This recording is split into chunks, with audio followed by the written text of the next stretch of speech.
Alain, propos d'un Normand. Noël voyageur. Je suppose que toutes nos archives soient détruites, et qu'il ne reste de l'humanité, par une catastrophe, que quelques enfants tout à fait ignorants.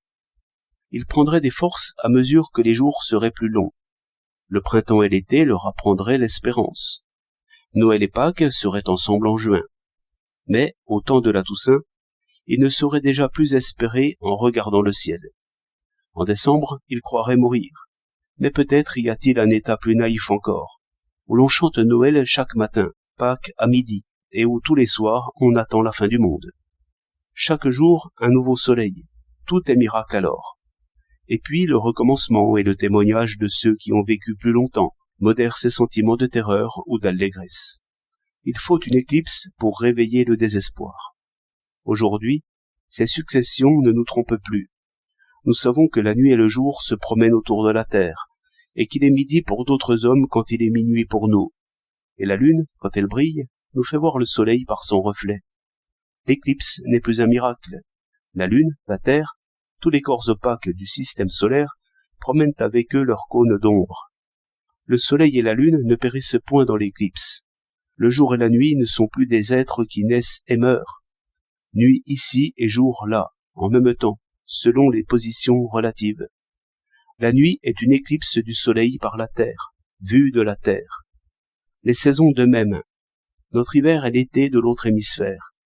L'été n'est plus un être qui est né et qui va mourir. La Terre tourne sur son orbite. Noël change seulement de lieu, et Pâques aussi. On peut se demander ce qu'est cette fête de Noël aux antipodes, et leur messe de minuit, dans les jours les plus chauds, dans les nuits les plus courtes. Cette religion, venue de l'autre hémisphère, ne s'accorde pas avec leur saison. Leur fête de Pâques est à leur automne. Leur résurrection est dans les tristes brouillards, annonciateurs de l'hiver.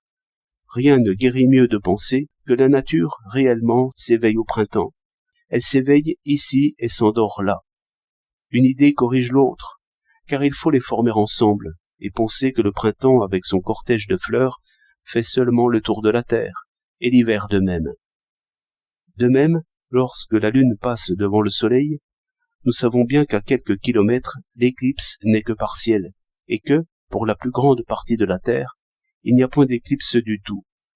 C'est ainsi que l'esprit de chacun sort de son village et célèbre la Toussaint, en même temps que Pâques, la résurrection en même temps que la mort.